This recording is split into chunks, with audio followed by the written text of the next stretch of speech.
Hello, Go. hello, and welcome to the second episode of the Average Andies podcast. Hello. I'm Alex. This is my co-host John here. Hello. And first episode, we went through everything regarding the background of our guild, what we find hard, what's fun about leading a guild, and this one we just kind of want to go through current events. So we did it, no, like a week before this tier came out, and now we just have a lot more context on everything we thought about going into it, how it started, and all that. But John, give yourself a quick little introduction here. How was your day? It was good. You know, I just wanted to say how wrong we were about everything we predicted last time that I guess we'll get into. Um, yeah, We'll get deep into it. my day was good. Mondays suck, but how about you? Yeah, it was just excellent. Woke up Awesome. like noon. So we can start with I think really this is like the best time to even start this because we're obviously at the start of a tier. And so we went into the last episode discussing the last few tiers in our outlook for how we go about strategizing, Mhm. recruiting, basically everything in terms of leading a guild or just being in a guild that's of our world rank. And I think we actually have had a pretty strong start to the beginning of this one. And specifically, I think the first thing we talked about in our last episode was how we were going about prep for this tier, because I think we both agreed that our lack of performance in the previous tier in Aberrus was mainly around just not being prepared enough to deal with things as they came up in boss fights. And so for this tier, we spent a lot more time on prep. We had specific Discord boss channels, things like that. And the biggest thing I think is that we forced everyone the week before to get into a call during our typical raid time and just go over the bosses that we thought be hard on heroic and then like the first couple on mythic. And how do you think that went? I mean, compared to last year, I know we're only six bosses in or whatever. I personally think we're doing much better. Our rank's like way better than last year, but I mean that can still obviously change with the last three bosses currently progging on Smolderon. But I mean compared to last year, at least for me, I feel more prepared. I feel like the guild's more prepared for things, but I mean I guess that can also kind of be on the bosses maybe being a little bit easier too. Like there's no Skarn or like Rashok or like honestly, Hmm. that's as far for us. I feel like I know we had like higher pull counts on like Laredar and Nimue than Council, but like for me, like Council's like the hardest fight for us. I don't know why, but yeah. I mean, compared. Well, Sorry, go ahead. oh, you can keep going. Well, I was gonna say, even considering like this, if we directly compared last year to this year, I think we've already done a lot better on bosses that I don't want to call Yeah, Nimue or Laredar gimmick bosses, but they both have their thing that is kind of like yeah. weird. Like Nimue is just the whole static, can't the boss doesn't move, and there's weird stuff, and like movement is restricted is the kind of gimmick of that fight. And then Laredar, there's obviously spraying the hose, which is clearly really difficult, and then just healing ads for healers to do. But if you compare how we did on Forgotten Experiments, for example, last year to how we did on those two bosses, we Yeah, I was still gonna did say that. significantly better this year, right? Yeah, I think Council of Dreams took us like 25 or 30 pulls and like experiments. I don't think Nimue, Laredar, or Council we had more than like 35 or 40 pulls, and like experiments took us like like 50 pulls or whatever, and Rashog obviously took us like much more. I think he might be a harder boss, but like still like experiments shouldn't have taken as long as it is. And yeah, like you said, there's bosses where last year I feel like we would have had probably like 20 to 30 more pulls maybe than ones on this tier for Yeah. sure. Yeah. And I have some numbers for you. Okay, Oh crap, are he's you number ready? crunching. Yep. I'm number crunching. So if we go pull by pull count, I don't know why Warcraft Logs isn't actually showing me, but so Naru, we had 11 pulls. But to preface that, we Yeah. tried doing it the very first week, which we can talk about in a little bit. Okay. Way too under gear, just wasn't even doable. But we had 11 there. I think we had the equivalent on what's her name? No, Agira I, only had five. yeah. We had five pulls on Agira. I think five on Volt Volcross or six Cross, maybe. yeah, I'm looking. We had six, and then Council 29, which that was the bad one for us. But I don't even think that's out of the norm for That like was guilds of like our level. yeah, I feel like on that fight too, it was like we just kept wiping at the same point, and then at one point it clicked where we we had to just give the Demise the debuff, and then we killed it like the next pull. Like we just kept clearing the ducks too early for the ult. Exactly. Yeah. Yeah, and all that to say, I think there's 100% a direct correlation between the kind of pre-tier preparation we did this time around to the success we're having now, because I think currently we're ranked world 500 something. I'm But we were checking. like We're 1000 or 506 right something. now. Yeah. Yeah, and at one point, by the time we killed Rashok last year, Or we like were 1000 or 1,000. And something. obviously, the difficulty spike happened at Rashok last year, so it was Yeah. boss 5 as opposed to boss 7. But still, all things neutral, it was still, it's been a good tier for us. We're starting strong for sure, and that I think directly just correlates to the early prep we did. Obviously, some new players maybe we have, or just the general. I don't know if you call it composition, but the makeup might be better and stuff like that. But 100%, the like forcing everyone to get in a call and just look at things that we know what we think we're going to struggle with, stuff like that, Yeah. it paid off pretty big. Well, we're finally running 2 paladins, so maybe that's a correlation. That as well. Some Yep. some good comp stuff going on too. Yep. And a lot of class swapping. Obviously, Well, guilty as that's charged, a but given. it's yeah, it always happens, and I feel like it was hard knowing going into the tier, and it always is. This is always a situation. I think this tier though is the first time. Maybe I'm wrong, but I feel like this tier is the discrepancy in balance is massive, especially early in the tier. You compare things like I mean, I Rogue, feel Demon like Hunter, this Enhancement tier is like Shaman. really like the balance is not good this tier compared to like the No, it's first two. I feel like it's horrible. It's Yeah. it's even in Sepulcher there And were the clear outliers, but yeah, and it I it can't tell if not like nearly as I bad. can't tell if like the outliers are just like way overperforming or like and everyone else is just like or I can't tell if like the good classes are just like overperforming and everybody else is like normal or they're just like performing like maybe a little above average and the rest of the classes are just like complete like dog shit. My take is that the rest are just complete dog shit because the bosses Yeah. are clearly tuned in mind with how good some of the specs are. Hmm. Whether that is deliberate or not by Blizzard, I'm not really sure. But if you didn't have some of these classes, the bosses would be just significantly more difficult. If you weren't running a rogue or two rogues, if you don't have a Havoc Demon Hunter, I Yeah. mean that's something we even ran into Or disc on Gnarl priest, Root, where it's yeah. like we didn't have like the passive cleave damage, and we obviously still under geared, but not only did we get more gear, but our comp switched too. We're like 8 item levels higher, and our comp switched up a bit, and I feel like that boss just got way easier. Yeah, yep. And so like I think the specs at the top are probably tuned as should be. Maybe you could Maybe a they little just nerfed them a high, bit, and I yeah. think that's And they that's did fine already, now. and they Maybe did, yeah. yeah, exactly. That's what I'm saying. But the specs that are on like the lower half of statistics are just so bad. Like they're barely even the amount of gain they had between Aberrus and now is like laughably low as opposed to the top specs, which got what you'd expect Well, tier over tier, just like a massive power increase. yeah, and I mean like two like Rogue and DH got, changed, wherever they call it, reworked. So, Reworked, yep. obviously they were gonna be like broken and then just like enhancement shaman just been like sneaky overpower the entire expansion. BM And Hunter also BM reworked. and that was also like bugged. Like BM Hunter is like bugged a little bit. Which was like Yep. attributing much to their damage, but they're still like super broken. But yeah, I think you're right. Like everyone else is just kind of dog shit, to be honest. I 100% think that's what it is. And then also, I guess the second part or thing we can talk about regarding to how the tier started, how it's going, the general tuning of the raid. I would say this raid is definitely easy. The first I 6 bosses were like pretty I n- think I think mellow. it's probably as I think it's tuned as easy, or I don't know if it's easy, but similar to Vault, maybe. Hmm. Like the first, cause what was that, Kurog, and then Dathia was like a huge spike in difficulty for us at least. Um, But I feel like Dathia is like harder than Smolderon for a guild like ours. But I feel like Tendril is more difficult. But yeah, the first 6 are definitely easier tuned than Aberrus if you like include Skarn and like Rashok and on Yeah, experiments. Like I don't even think it's close. I think yeah, honestly, I'd be interested to like know, and I guess it depends on your guild and how good everyone is. But I feel like Rashok and Smolderon are honestly probably relatively similar in terms of the actual overall difficulty. They're also just similar fights. Like they're the uh, same one phase boss that has an intermission that does a ton of yeah. damage, and it's like the main mechanic is dodging. I I don't feel know it. which one's actually harder. I Smolderon's think probably harder because it's tuned a bit more difficult. There's an extra mechanic, but I think Rashok's harder.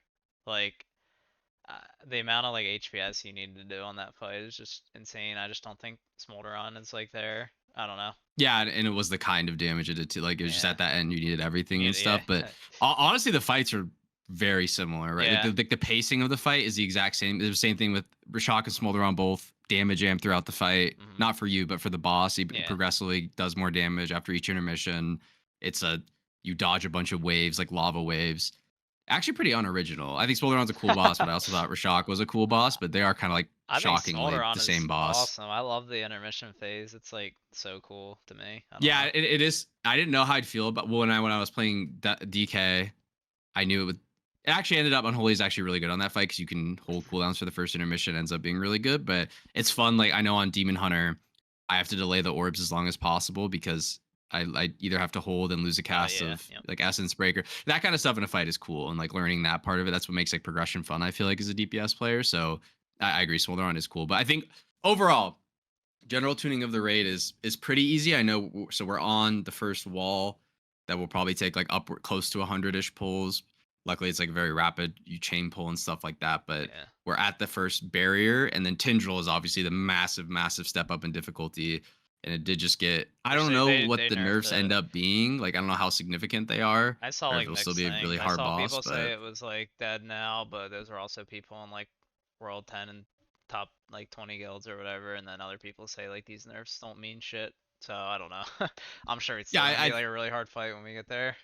yeah, I'm guessing it's still like in a like at the bare minimum, like 150 to 200 pull boss, Yeah, that's what especially I'm for thinking. normal guilds. That might even be generous. It could still be like a 200 plus pull boss. Mhm. And then Farok also looks pretty crazy. That fight, I think yeah, that that'll fight be another actually step. looks insane in the end.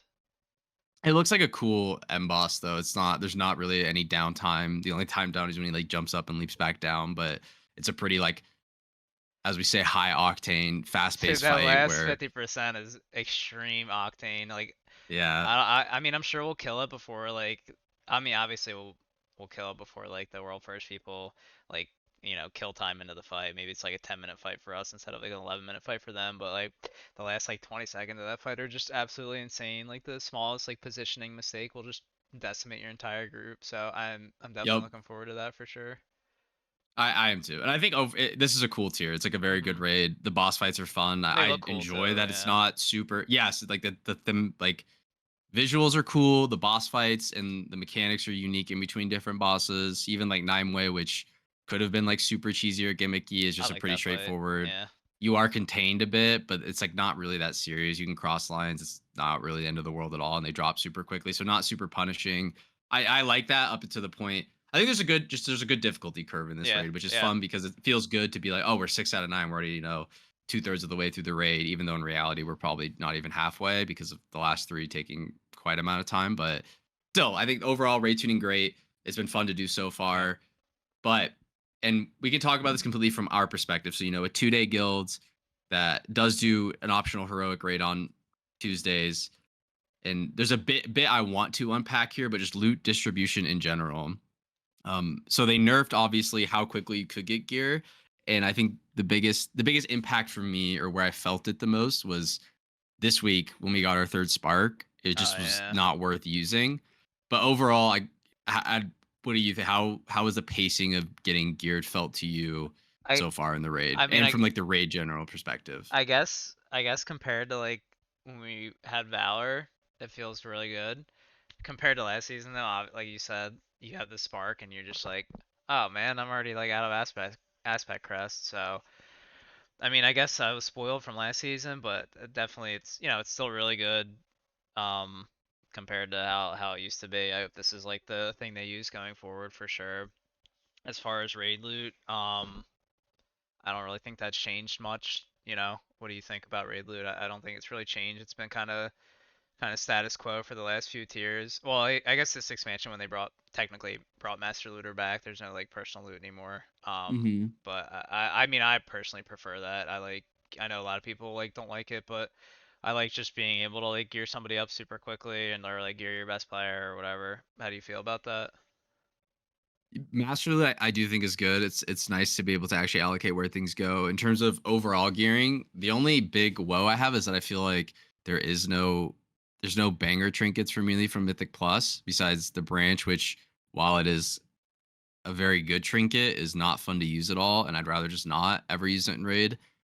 So that's where I feel it the most Oh, because we there's certain trinkets, and it's mainly like Signet brand off Smolderon and pips. I feel like for most melee specs, and that obviously dips into range as well. But I thought you meant there's yeah, I thought tiers. you meant like upgrade. Yeah, as far as Well, no, like well, yeah, I'll get there too. But I'm just saying, in terms of raid loot, that is the one thing I don't always love is that, and it's not even just like, there's a Mythic Plus trinket that's close, but not quite as good. I mean, it's just like straight up like thousands and thousands of DPS you lose if you don't have a raid trinket, which for us, I don't think we've seen like the Smolderon trinkets drop oh in yeah, yeah. 2 weeks now, which sucks because it's like big. That's the only one thing from my actual individual perspective that I care about. But in terms of the curve, I feel like it feels basically the same. And I also think it's kind of nice because I mean we're already having problems with people doing their keys and stuff, but it gives you more reason to keep doing those because like next week I'm still gonna have to upgrade multiple items to Yep. 483 or whatever the hero track items that need to get upgraded. I still have a ton that haven't. Um, the crafting part, it's probably good overall for the game for the same reason. It keeps a reason for you to do keys and keep doing content even if you're not someone who likes to push keys, Yeah. so it keeps everything relevant. At the same time, for our perspective, it's like that also causes a problem because you have people in the guild who after the first 2 weeks are apparently burned out and like they can't do their weeklies and stuff, so they'll just start falling behind an item level, which is it is what it is. But that's the only thing. I think it's cool for someone who enjoys playing the game, like doing keys. There's an extra reason to do them, because you need crest and even the raid. After like the second week last year, heroic was basically pointless because you could just upgrade everything and the crest became effectively useless because all you cared about was aspect crest. But Right. I think, well, I guess I don't need worm crest anymore. But up until the third week, worm crest were still very relevant, and if you didn't get lucky, they might even be more relevant still going forward. So I think it's good. I remember last season they were definitely more relevant than the aspect crests for sure. I feel like this season aspect crests are more valuable, but last season was definitely worms. I was thinking back to season 1 now. Like I feel like there was a good balance of like crafted gear you wanted and like raid gear, mythic plus gear. And like season Yep. 1 there was a good balance, and then season 2 like most of your pieces were crafted gear. And then this season it's like I feel like at the end, at least for my bis, it's like I'm only wearing my 2 embellishments as crafted gear if I'm like fully bissed out. Like Absolutely. Yep. I feel like I prefer like the season 1 like balance of like you want a few crafted pieces, like for rings at least they were really good, cuz like I mean, at least for me when I was playing Boomy, like they didn't have any good haste mastery rings, so I had like 2 crafted rings. What do you like? What do you feel about that? Do you prefer like the balance, or would you rather have no crafted gear except your embellishments, or do you rather like all crafted gear like I last I season? definitely I definitely think like the season one balance was good because like Yeah. you said, you could at least fill in the pieces. That it was still at some point bis. And the problem is that I feel you're either lucky and you're best in slot ring drops from Mythic Plus, or you're not and it drops from Raid, and then you're playing like Vault Lottery or Yep.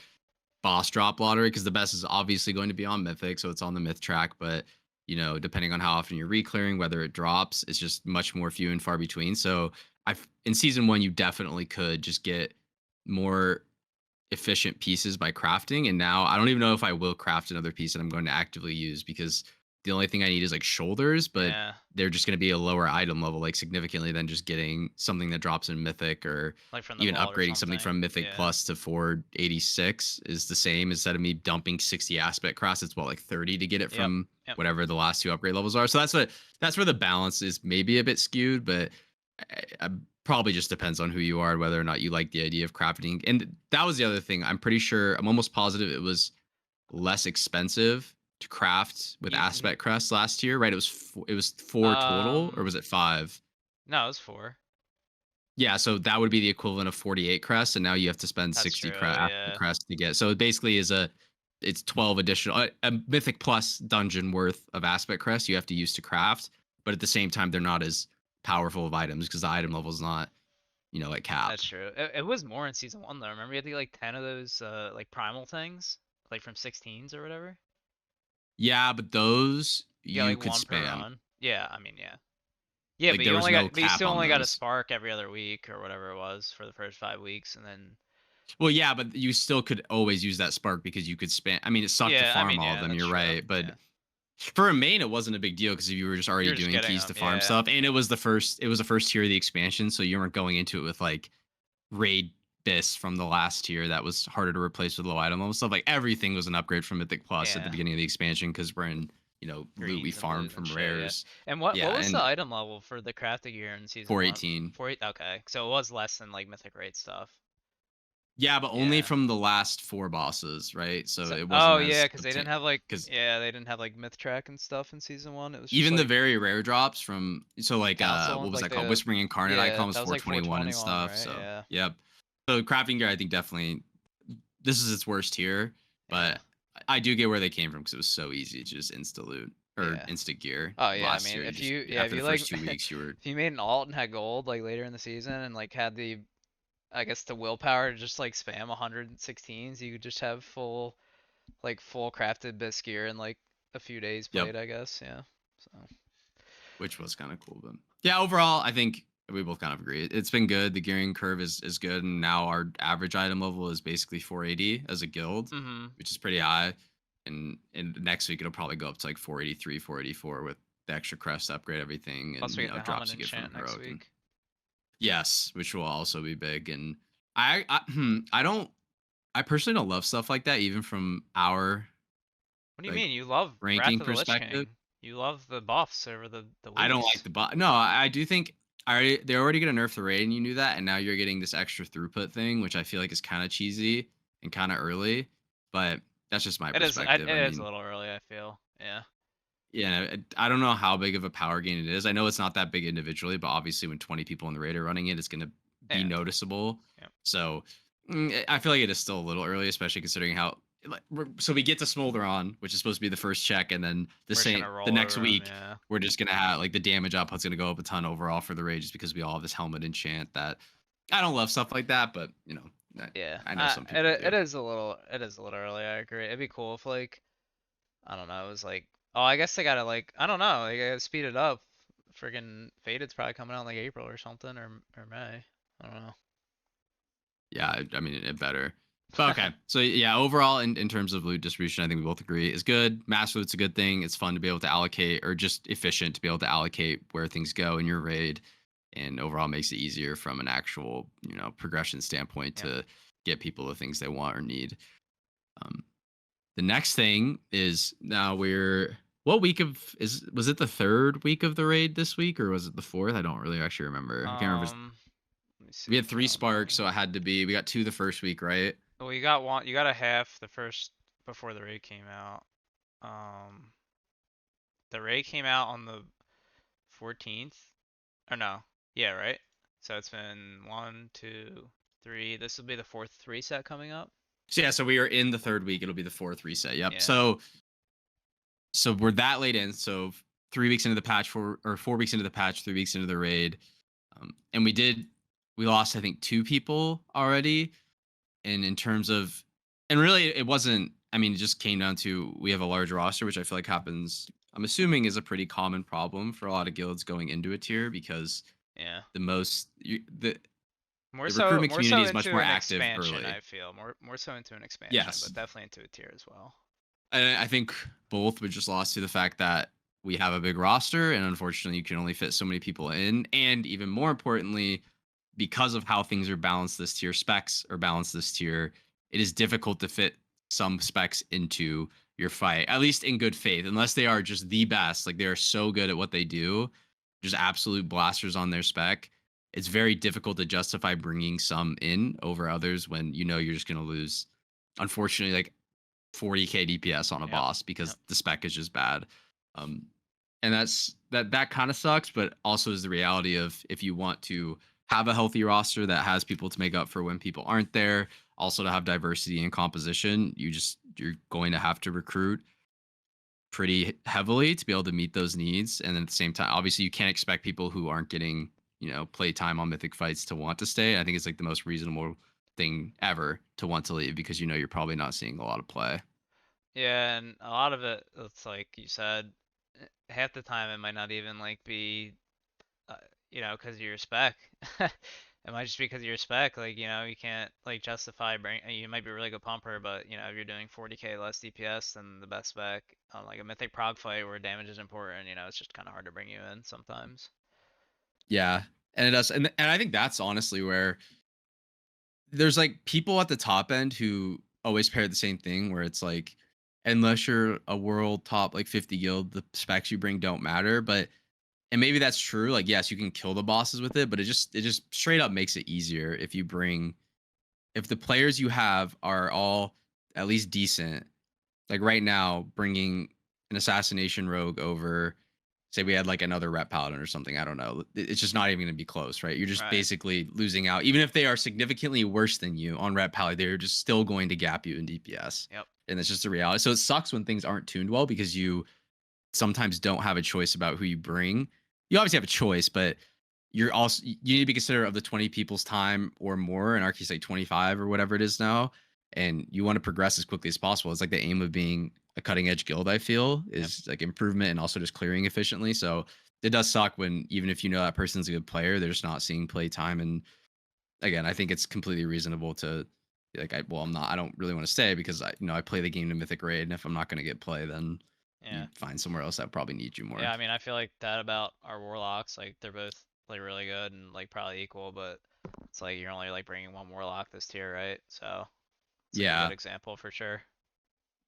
yeah, it is, and I mean, it's always a hard thing with rosters. I feel like we talked about that a lot in the last Yeah, episode, we but did. Yeah. it's such a balance, and I feel like this year we have a pretty well-rounded group of players where I don't really ever feel It bad is. bringing one Yep. person over It the is other, hard to like in sit terms of people. It's skill. like very difficult decision skill wise. Yep. I agree.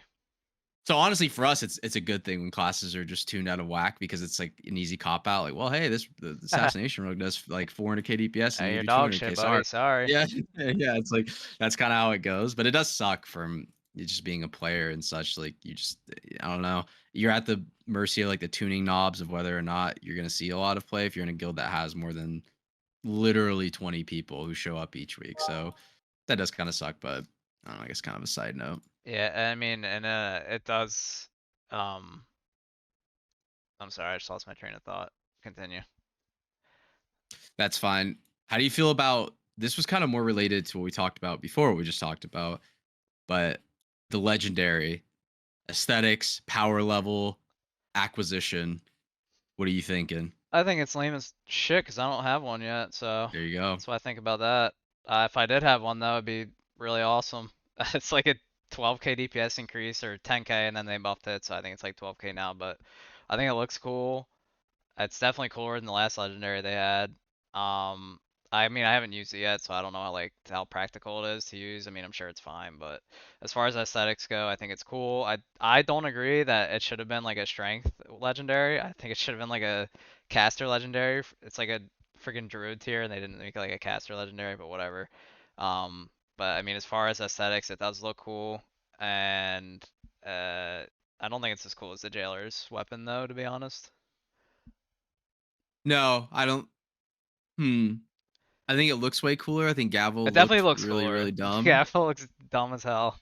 Yeah, really bad. But I think what it does is pretty underwhelming too. I don't think a hard channel charge into like a 3 second, basically being locked out for 3 seconds. I feel like they could have just done without. They should have just The made you do dot like a effect. huge fucking like fiery whirlwind or something. That would have been Yeah, I awesome. think the instant cast would be cool. I'm pretty sure the animation does look pretty cool, but just the fact that you get locked obviously presents issues for things like blood DKs where you Yeah. could die in a global if you don't Yep. death strike and things like that. For DPS, it's whatever. I have never been a fan of even for DPS. I don't like things that animation lock you because even as like a monk player rolling dragon punch, there's like plenty of times where that's killed me because I use it and then a mechanic is like right under my feet the second I press it, and then you just die. So stuff like that is annoying. And it's a 3 second animation lock, which is that's significant, especially in That's like really keys where long. there's a ton of ground effects and stuff. In raid, probably very easy to plan out and use. And it'll be like massive on something like Smolder on during the damage amp, things like that. Overall, I think I'm a bit underwhelmed with it in terms of what it does. I think the power level gain is fine though. I know there's a lot of complaining about that, but I'm pretty I, sure it's expected, especially after the buffs, to be like a like 6 or 7% on average DPS increase. And those numbers I'm pretty sure are at like BIS item level. Like compared to if yeah, you just that's right. had Yeah, yeah. a regular max item level mythic to the legendary, it's still like a significant DPS increase. For you, I'm sure it's a Mine's like 8 or like more 9%. than that. Yeah. Yeah. So I think the Um, power level's fine. Just the whole I think it's fine, but it could have been cooler. I think it's cooler than the Evoker Legendary, but the Evoker Legendary was more hype because it was like hidden and like people were like data mining it. We weren't sure if like it was like a real thing or not. So I think like the initial hype of the Evoker Legendary was like way cooler, but this one like I don't know, just like looks cooler and the ability's cooler. But I think the Evoker one was more hype for sure. Yeah, I agree. It was kind of cool. It was fun waiting, and the suspense of seeing what the effect would do was cool, but I feel ultimately I was a bit let down by how it panned out. It I, does I think it looks so cool though, and I want to farm it just for transmog. if you get it before me, I'll probably literally kill myself. But I uh, know I I I can't do. say that on a live. Joking, of course.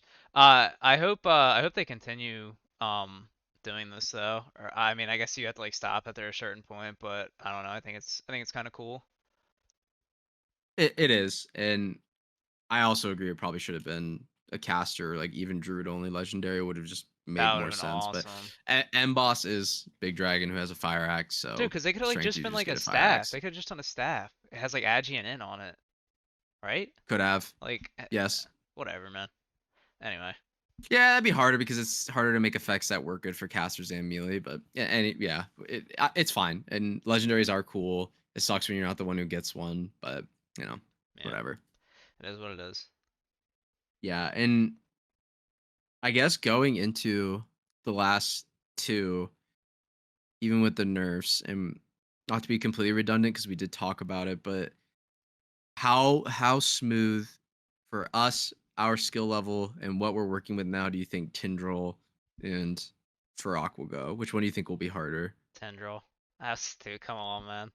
Yeah, I That's think like so a too. given. Yeah, I mean, you got dragon riding involved. You got just like unique mechan that's a tongue twister. Unique mechanics that like people just aren't used to, I feel like, on Tindril compared to Yeah. Fyrakk, where it's like, it's your frontals and the beams, and we're used to seeds at this point from like Halandris and other things, and you got your ad spawning, you got your healer ads. We're all kind of used to that, but like Tendril has like a lot of different like unique things and a lot of different like timings and stuff. And I definitely just think similar to last year, where we're gonna have a harder time with the penultimate boss than the actual final boss itself. I'm sure you probably agree with me.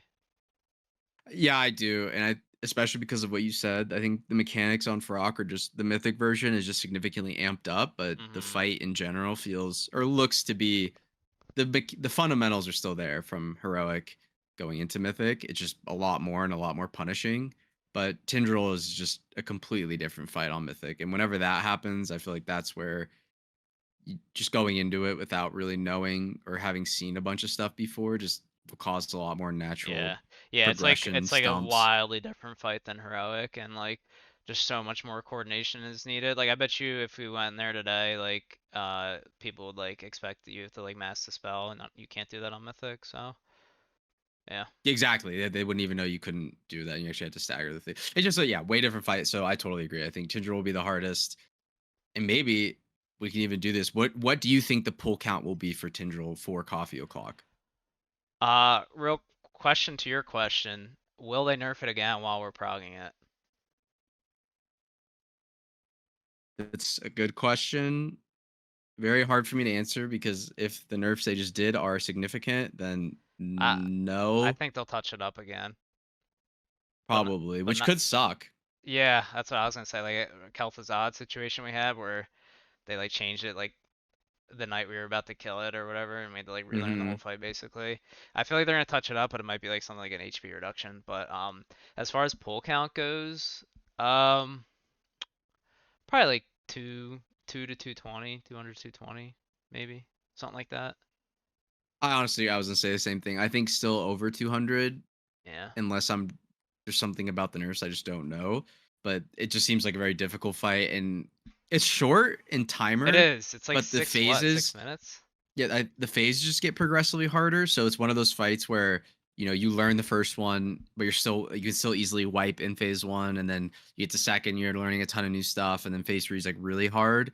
And those kinds of fights, since you just consistently will be wiping throughout all three phases, are just I feel like introduces more pull count naturally, just because you have to learn. But even once you learn phase one, you're probably still gonna end up wiping to it like a decent amount. So Yeah. I agree, like over 200, I think for sure. Yeah, I mean, I just checked the like prog stats. There's like 5 recorded kills. It says, I guess, publicly logged. Their typical pull count was between 320 and like 400. So assuming these nerfs knock like 100 off or whatever, yeah, maybe like 250 or something like that. But um, as far as like fight duration goes, it is a short fight, like 6-ish minute. But then Farak is kind of like 11 minutes. Like, do you prefer like what's your preferred length of an end boss? I guess. Do you prefer like Razagath like 14 minutes, this like a nice balance of 11 minutes, or like Sarkarath like 7 minutes? Um, I prefer probably Starcraft, honestly. I think Yeah, that fight was just paced well and it was fun. I think the very long, drawn out mythic fights with what ends up feeling like pointless intermissions are not yeah. necessary. I don't actually get a lot of enjoyment out of, for example, Razageth's That second fight intermission I was thought was like horrible. the The intermissions worst on part of that the fight fight, by far. man. I thought intermission one was fun and like fun to do as your little each side team, but I thought the first intermission felt like it made sense and was like a fun little thing to do. The second intermission just was out of place to me, and I thought the mechanics that you had to do were not fun, Yep. and It's it so it, it laggy just felt too. like a filler. It really just was a filler to me. So I would much have preferred if even if you did intermission one twice or something, but too many intermissions and like long drawn out fights. I'm just glad they don't have intermissions in like this one or well, I guess technically Frog does when like Yeah, the ad even this spawns, but intermission I it's a feel is very like bursty, like quick I don't little know. thing. I feel like this intermission's like similar to Razagaz where it's like it just doesn't feel needed to me, I guess. I don't know. Uh Yeah, it is also a lot even similar because like it's all about burning ads before they kill you. even in even Sarkareth, I feel like phase 2 is just like a lot of like unnecessary downtime in a fight that felt like it was supposed to be like high octane and fast pace. Even phase 2 just felt very downtimey to me. Well, yeah, but the good thing was like phase two still was very quick. It was like Yeah. a, Oh a yeah. I pretty mean, snappy like two I feel minute like seven phase where you minutes is. just I feel like Sire to Athreus is like the like 10 minutes on the button was like it's such a good end boss time. Any fights that go over 10 minutes are like kind of annoying.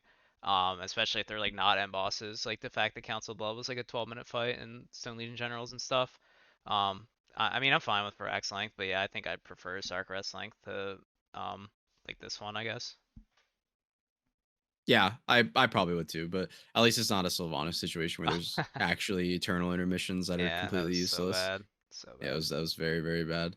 But yeah, I don't know. And then Frock, I'd probably guess. I don't know what the standard pull count is, but I feel like Frock will probably be a 250-ish pull boss, or like This I think it's one just a log, typical end of the one log is expansion. 300 pulls, and they're definitely gonna nerf it again before we get there. So yeah, I think like between 200 and 300, maybe like 250 is a good point. Yeah, yeah, I agree. Yeah. Okay, and Yep. then I guess the next item on the agenda is reviewing what we said about our predictions for 10.2 the week before the patch came out. So the first thing was we each guessed a sleeper class, so a spec that would end up being very good that wasn't predicted or being hyped up at all. And my answer was Devastation Evoker, which was very wrong. And Very wrong. More wrong yours than was Ret mine. Pally. Yours Yeah, was Ret more Pally, wrong than which is mine. like not terrible, but definitely not. I wouldn't call it a sleeper at all. No. Well, wait. I mean, we don't know the full power of them with the legendary yet. Let's get let's put I this don't in the think it makes parking up for. lot and come back to this. I might, we might be singing another song. No, I'm just kidding. They're Yeah, absolutely dog shit, but not as dog shit as Dev Evoker.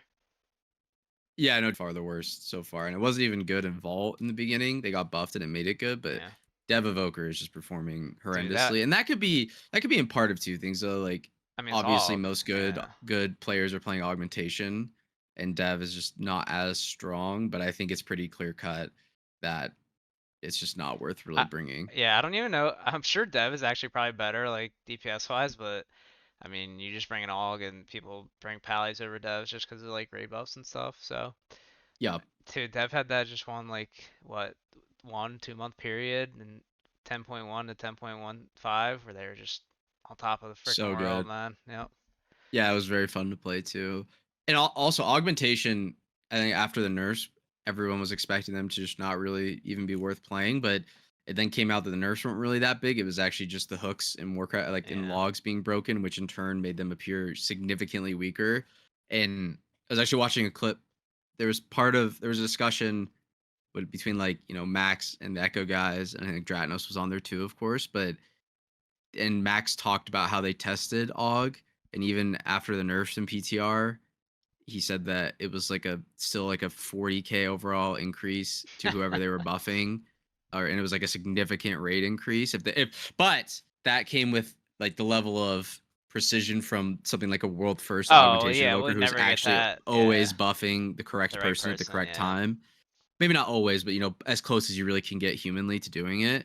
So Aug's still super, super strong in raid. You feel it, and what's even more annoying, and I mean, I play a spec that's directly affected by it, which is really frustrating, is that the hooks being broken in turn turns it into a like Aug becomes an actual external for you as a DPS player, where before it was like funny to get Aug because you do really good on details, but you would actually be pulled out in logs effectively.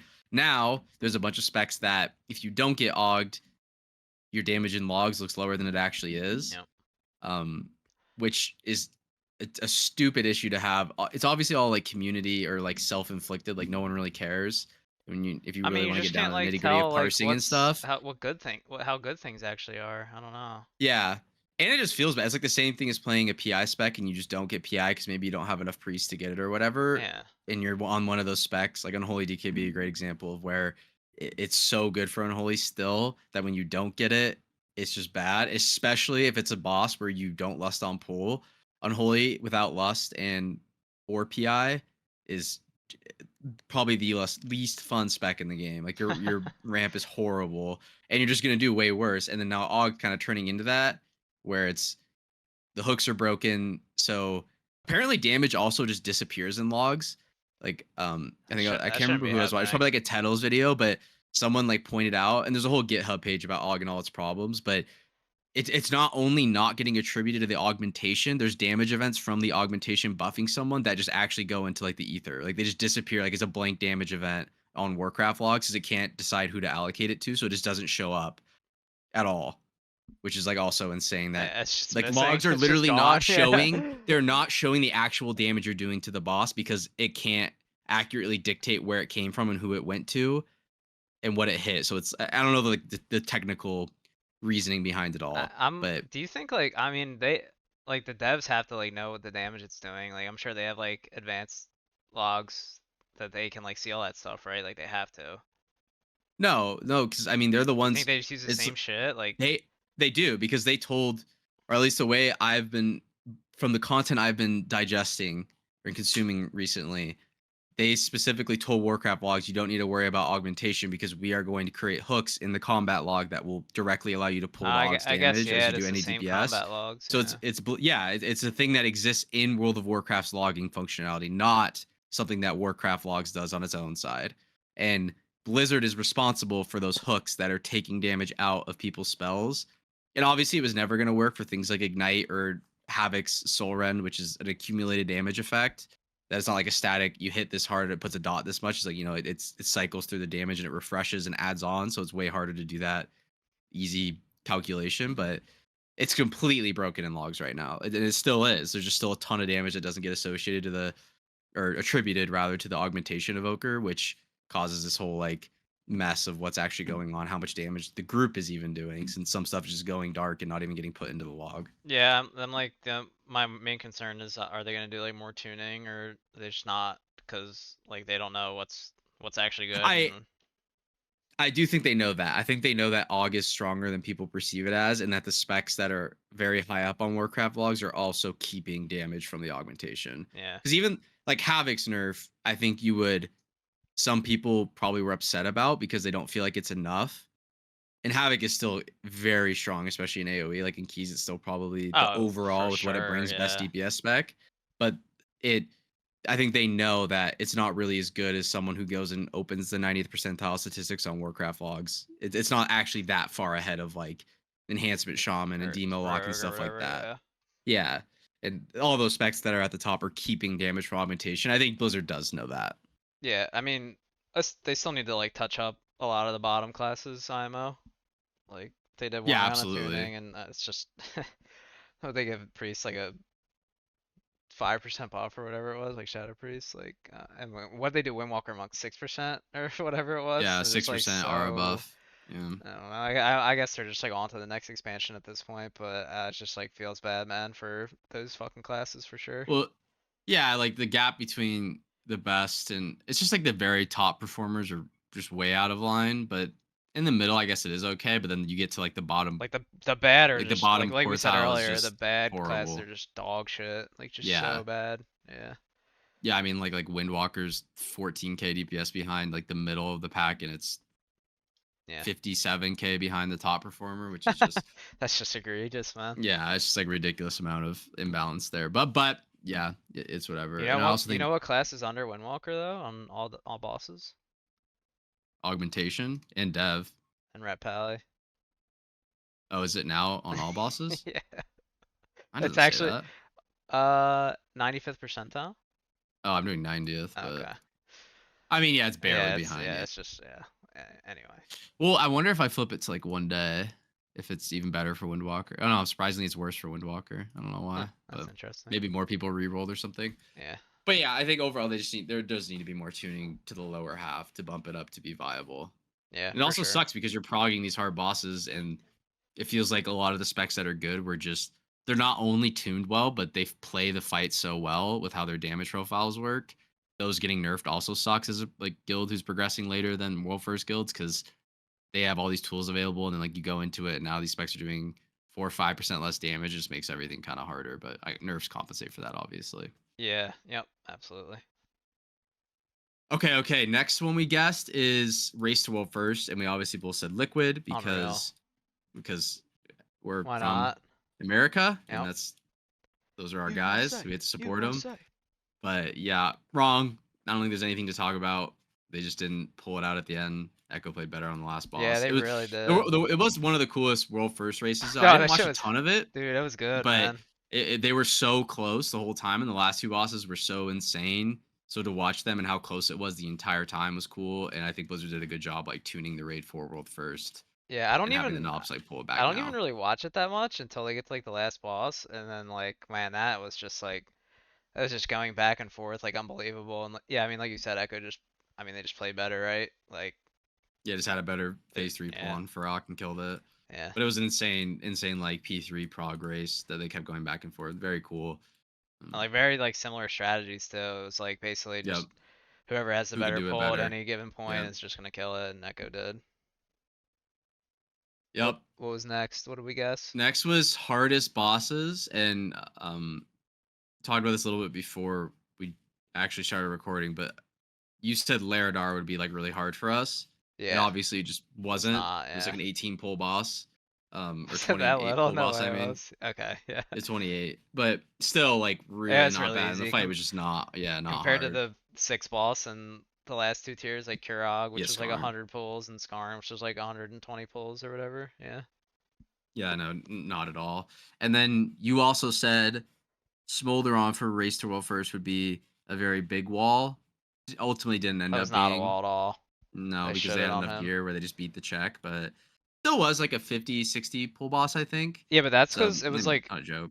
bugged for Liquid, I think, when they were doing it. Oh, From yeah. what I remember. So I don't know if like the pull counts inflated, but I mean it's just like was no joke. I mean it was a joke for those guys that boss. So And then you did accurately predict, maybe for the wrong reasons, but that Tindril would farm us. But that's just probably going to be true because of how hard the fight is, not necessarily because we'll goof easy mechanics like dragon riding. But that hey man, it TBD, goes never hand in know. hand. Yep, yep, yep. Absolutely. And then this one we can keep brief because it's kind of a petty topic. But for loot drama, we said, well, you said Flube, and then you like tried a random guess, and you said either Zeth or Poon, which I think we That's can definitely wrong. cross those out for sure. I think Flube did his normal thing where he Just complains a lot about not writes getting me an gear, essay but about every piece of gear he wants. Yep. yeah. And then the overall consensus was Mel, which maybe not necessarily yet, but with a swap, depending on Let's see how what he this week ends up goes. getting, could be really Dude, big if he gets for that pips this week, I think Lenny might do some things. I don't know. yeah. Lenny might just actually lose his cool, but we'll see. And overall, there's been There no hasn't real been any. blue Yeah. drama. Thank God. And the last Thank God thing, all the trinkets are like kind of shit this tier, so nobody really cares. yeah, nothing's that insane yet. Yeah. The last thing was most buff specs, and I feel like when I was conceptualizing this question, I was thinking more of throughout the tier, but we can look at it today because there was tuning done. We guessed accurately, honestly, Windwalker and Destrolock, they both got the same aura buff. They got a Yeah. 6% aura buff. Both are still not great. Destro has its like niche situations where it can do good, like That's council, I just good on guess. That's cancel. good, Yeah. Yep. Yep. but Yep. it's just not that good outside of it. However, Destrolock in keys and like very high keys can actually do insane damage. I just saw like a log where a Destrolock just beat a I Havoc Demon saw that Hunter guy, man. He's in like crazy, dude. Everbloom. Yeah. Yeah, and in uncapped, like in big target counts, Destro is definitely still crazy. Warlock in general in keys is the sleeper spec. I feel like for Yeah. sure. Destro is or Demo. Demo Demo is and Destro insane. both Yeah. do very good damage, and I feel like it wasn't talked about at all going into this. And I remember I did a key on the PTR. I did one with Mel, and we did a key with Zerwu, so Echoes Warlock, Oh yeah. and you're locked to like 442, I think it was item level. I remember we did Thrown to the Tides, and we did like a big first pull, and he bursted for like 1.2 million or something, which at that item level was insane. Did you just So think it was like Echo Diff or whatever? yeah, I just thought it was Yeah. like, This yeah, guy's a world first fucking diff. gamer, man. Yeah, just Jesus. absolutely insane. But Warlock is actually very good and is probably competitive with Havoc in terms of like overall DPS output in a Yeah. key. And a Yeah. lot of people also, people's perspective of Havoc is very skewed by doing like plus 20s to 22s because Trash dies so quickly that they look insane because all their damage is front loaded. Like they do just Oh yeah. stupid burst on pull, like the best in the game for sure. But if you let a pull ramp, like Boomy obviously will overtake Havoc in like a big target count if things live more than like 20 seconds. It'll just start, like all those caster specs that just kind of ramp and scale. Yeah. They are actually very in line with Havoc at a Higher pretty high key. I levels. think once you Yeah. get above like 25s is when you see these other specs like start shining, and Yeah. obviously that's a very tiny fraction of the community that even tries to do those keys, and so you'll see the Havoc Demon Hunter and you're like plus 20 just destroying everything before you even get to dot like the fifth mob. The the That's the problem not is really a though tune. Havoc is just like immortal. Like you just can't kill it. It yeah it Compared to like it kind of Boomy though, is. or like other like BM Hunter, Yeah, like it's really they're good against just magic damage and sustained damage. It's like Leech is super insane, but it does still get one. like It's one very shot. vulnerable to getting one shot. Yeah, Yeah. if it's like a big mechanic. Yeah. It just has blur, which is 20% DR, which Yeah, you but it's know not like what a 45-second cooldown or a minute a cooldown. minute cooldown. But I mean, in keys, typically that small short CDDRs are typically better for like sustained damage E bosses. And then you like enhancement shaman, for example, can like the last boss of Black or Cold, they can just shift and they'll live that shadow bolt volley. Mhm. Havoc has to immune it. It doesn't matter if you blur, you get overkilled by Yeah. like 200k. Yeah. So they're good and bad at different things. And but yes, Havoc.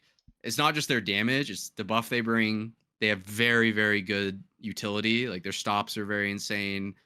And they are, yes, just like tankier than the average DPS spec, especially with how damage is working in these keys. And having a 3-minute immunity available is also like a huge gain because Mythic Plus, as you get higher keys, is definitely about Yep. surviving the one shot mechanics, and having an immunity on a short cooldown is massive for that. Yep. Agree 100%. But yeah, I think that's basically it. That's everything we wanted to cover in episode 2. Um, I I think the next time we do this, we'll probably hopefully have killed Smolderon. Um, We or if we better haven't, then have. we can talk about How why it's not going well and stuff like that. But overall, I think yeah, just a fun little snapshot. And this was a good time to do this because we talked about what we wanted to work this tier going into it, and I think it has been working so has far. So it's definitely fun yeah, to it has definitely paid off. Really we will probably have killed Smolderon by the next time we do this. Please God, I hope so. But we might still be on Tendril for sure. So I'm sure our opinions of a lot of things will change when that time comes, but I guess we'll just have to wait and see, right? absolutely. But as always, thank you to anyone who tuned in, and we will be back in approximately 2 to 3 weeks with episode 3. Yep. Thanks everyone. Thanks Lenny. Appreciate you, man. Thanks, Lenny. Bye, Lenny.